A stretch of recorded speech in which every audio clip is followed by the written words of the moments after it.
When we arrived at Château de Purnon nearly 6 years ago, many of the servants' rooms had become forgotten spaces. Dark, neglected, and unappealing. This week we tackle a room together. It didn't look like much when we first arrived, but can we transform it into something that will make life a lot easier?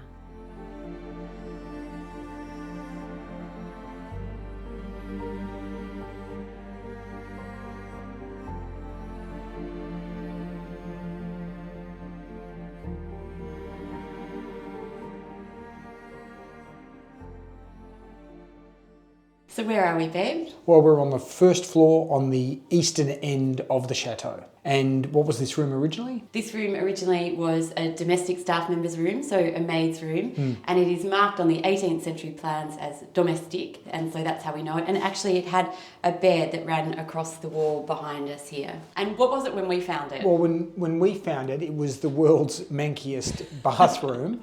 So there was a toilet, I think, behind me. Yeah. There was a bath, which we've been able to keep.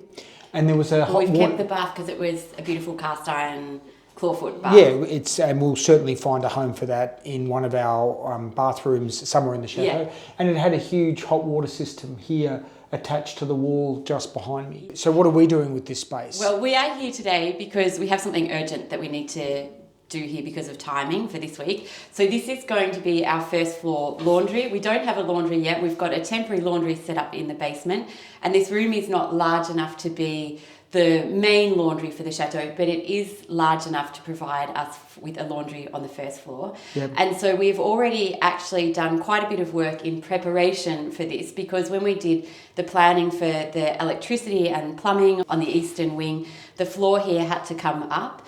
And so all the electricals and plumbing have already gone through here. Yep. And been provisioned for this to be a laundry. The lovely 18th century tomettes have been put back down. And so as you can see, we are a long way off being ready to have the cabinetry installed. Well, let's get to it. Let's do it, babe.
That was such a long day. I think it was a lot harder than we expected because the walls, except for the lower section of this wall, and of course the new plaster walls, were covered in a lime wash, and we had to remove all the lime wash before we could undercoat because the undercoat won't adhere very well to the lime wash. Mm-hmm.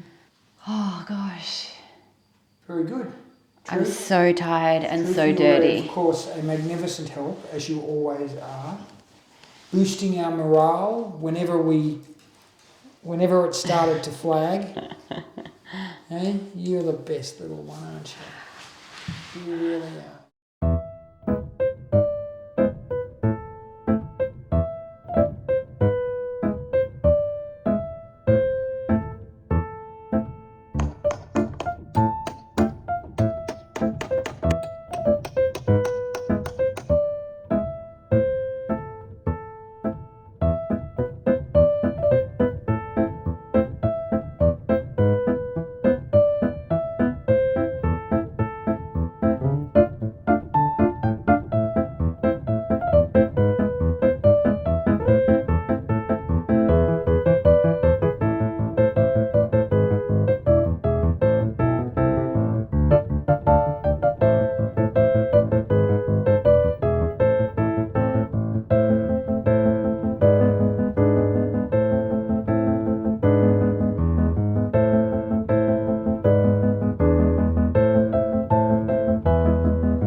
In places on this wall where the holes went back to the stonework, we used a sand and lime mortar first, and then we will sand that back and put plaster over the top because it will just adhere better and allow the stone to breathe underneath there. Excitingly, yesterday our cabinet maker arrived and delivered all the cabinets, and so you can see here one of the cabinets is in place. And this cabinet has the sink on top of it. In fact, the sink is a handmade stone sink that is currently being crafted by a local artisan. And having this in place will allow our plumber and electrician who is coming this morning to ensure that the pipes and all the electrical work is in exactly the right spot to go with the cabinetry. But while our electrician is here today, he's going to get everything prepared also for the sockets and the light switch and the light, and I have to show you the light. Of course, we are using products from our dear friends at Corston, which we just love their products so much. And this is the Brookfield pendant light. It is a hand blown fluted glass pendant light. And it's just so beautiful. So that's not going to get hung today until we finish the painting, but I couldn't wait to show it to you.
Well, the electricians arrived yesterday afternoon and didn't get all the work finished, and so came back today. But last night we were able to get the first undercoat on this section of the room, so the section where they were not working.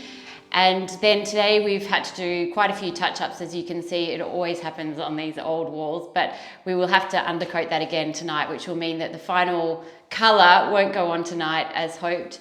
This wall has had to have a lot of work as well, so it's all been patched up and basically skim coated now, and so it needs to dry a little bit more before we can sand it back and undercoat it, so that won't be tonight either, unfortunately.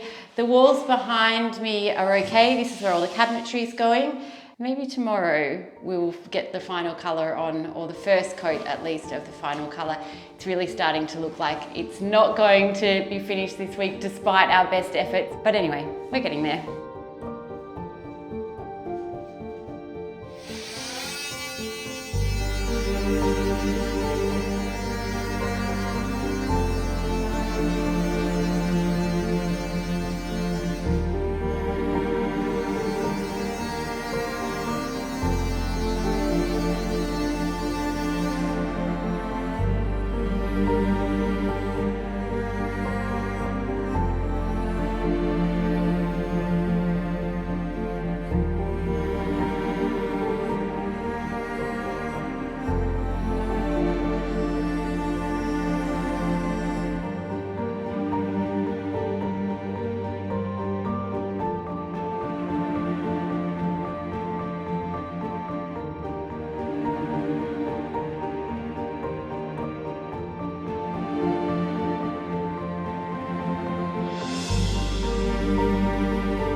Well, there's some weeks where you work really hard and feel like you have not much to show for it at the end. But this week we've worked really hard and I feel like we've got a lot to show for it, even though it's really just an empty room at the moment still. Yeah, if you remember how it looked at the start, it's come a long way. And along the way we found a few traces of decorative elements, nothing special, but stuff from the 19th century, which tells us that the room probably had a number of different uses over its life. Yeah. And even though they're not things that you'd necessarily try and save, it's always interesting to try and understand how the use of the room's evolved. Yeah, totally. So what are the next steps? Well, we still have to do the second layer of paint, actually. Yep. And the paint we've used is a Farrow Ball paint called Jitney, and it has this beautiful earthy tone to it, which I really, really love, and it's going to pair perfectly with our cabinetry, which is going to be installed next week. Once the cabinetry is installed, we need to do all the skirting boards, and then the final touches will be the installation of the handcrafted stone bench tops and sink, and then the installation of the appliances, which will be in June. And let's not forget the door and the drawers, and then the only thing missing will be the dirty clothes. Which we have no shortage of here.